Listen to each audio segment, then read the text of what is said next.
অ্যাসোসিয়েশনের শ্রদ্ধেয় জনতা মানি বংশীবদন বর্মন ডাঙ্গুরিয়ার নেতৃত্বে মোর নির্দেশে দক্ষিণ দিনাজপুরের জেলা কমিটি আরও আমার দক্ষিণ দিনাজপুরের যে রাজবংশী ভাষার যে সরকারি অনুমোদন প্রাপ্ত যে নিয়োগপ্রাপ্ত যে আমার মাস্টারনির ঘর আছে, যেটা বেতনের সমস্যা ছিল, এই সমস্যা নিয়ে আজকে আমার ডিএম অফিসত যে গণ অবস্থান, সেই গণ অবস্থান যে বিষয়টা ছিল, আমরা ডিএম সাহেব ওটা গেলাম, ডিএম সাহেব ছিল না, এই ডিএম সাহেবের সাথে আমরা কথা কইলাম।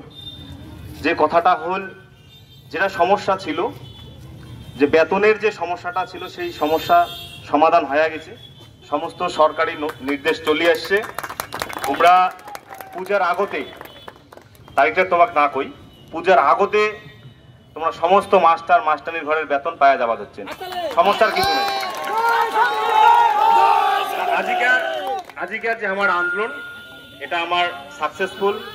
তোমরা সবাই যে মাস্টারনির ঘর আছেন এবং আমার সংগঠনের যে নেতৃত্বের ঘর আছেন, তোমরা আছেন জন্যেই আজিকার যে আমার গণ অবস্থান, আমার যে রাজবংশী ভাষা স্কুলের মাস্টারনির ঘরের যে বেতনের যে সমস্যা, সেটা কিন্তু সমস্যার সমাধান হলে সেটা সবারই কিন্তু আমার অবদান।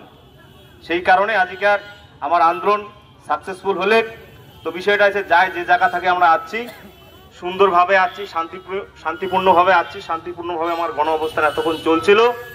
তো সংগঠনের পক্ষ থাকিয়া আমরা এই গণ অবস্থান এতক্ষণ আমরা তুলে নিলাম। এলাস প্রত্যেকটা কর্মী এবং মাস্টারনিরা সবাই সুস্থভাবে শান্তিভাবে যেমন যাইভাবে আসছেন গাড়ি, সেইভাবে শান্তিমতো বাড়ি চলে যাবেন, কোনো সমস্যা নাই। আমার আজিকার আন্দোলন সার্থক হল। দণ্ডবাদ সবাইকে। জয় হোক।